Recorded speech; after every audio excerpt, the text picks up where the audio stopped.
మైదానం నందు వైశాఖ మాసము పెద్ద హనుమాన్ జయంతి అత్యంత వైభవంగా జరుపుతున్నాము. పొద్దున నుండి అన్ని కార్యక్రమాలు, అర్చన కార్యక్రమాలు, సుప్రభాత సేవ, సత్యనారాయణ వ్రతము జరిపి ఇప్పుడు అన్నప్రసాద కార్యక్రమము జరుపుతున్నాము. ఇది గోలన్మాన్ గుడి చాలా ప్రసిద్ధమైన దేవాలయం. ఇది చాలా వందల సంవత్సరాల కింద ఒక చెట్టు కింద గుండ్రటి నౌతు మీద స్వయంభుగా వెలిసిన దక్షిణముఖ ఆంజనేయ స్వామి ఈ మందిరం చాలా ప్రసిద్ధమైనది. ఒక 78 సంవత్సరాల కింద గల్లీవాసులు భక్తుల ప్రమేయంతో ఇక్కడ గుడిని గుండ్రటి రాయి మీద హనుమాన్ ఉన్నాడు కాబట్టి ఇక్కడ గోలన్మాన్ ఉన్నది. గోలన్మాన్ ఇక్కడ కట్టించారు.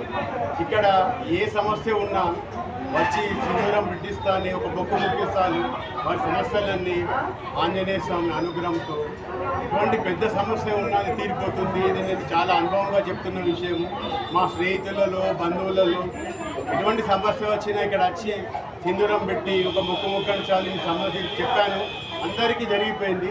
ఇప్పుడు కూడా ఎవరికైనా సమస్య ఉంటే సింధూరం పెట్టిస్తే స్వామివారి అనుగ్రహంతో అన్ని సమస్యల నుంచి బయటకు తీసుకొస్తాడు స్వామిని. నేను శ్రీ గోలన్మాన్ దేవస్థానం బండారు నరేంద్ర చైర్మన్. జయ ఆంజనేయ. ఈ వైశాఖ మాసంలో ఈరోజు స్వామివారి మన దగ్గరేమో పెద్ద హనుమాన్ జయంతి అంటారు. దాన్ని మనము ఈ గోలన్మాన్ నిజామాబాద్ పట్టణంలోని గోలన్మాన్లో అత్యంత వైభవోపేతంగా నిర్వహించడం వైశాఖ మాసం పురస్కరించుకొని మొదలైంది. ఇవాళనేమో స్వామివారి పుట్టినరోజు పెద్ద హనుమాన్ జయంతి నిర్వహిస్తారు అన్ని ప్రదేశాల్లో.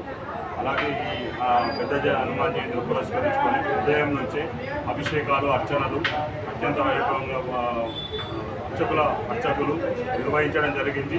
తదుపరి ఇవాళ సత్యనారాయణ వ్రతాలను కూడా భక్తుల ద్వారా ఆచరించడం జరిగింది. తదుపరి ఇప్పుడు ఈ మధ్యాహ్నము మనము అన్నదానాన్ని నిర్వహించడం జరుగుతుంది.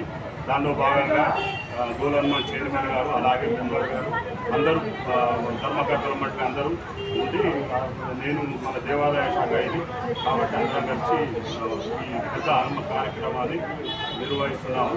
ఇటు కార్యక్రమంలో అధిక సంఖ్యలో భక్తులు పాల్గొని అన్నప్రసాదాన్ని స్వీకరిస్తున్నారు. వారికి స్వామివారి ఆశీస్సులు ఎల్లవేళలా ఉండాలని నా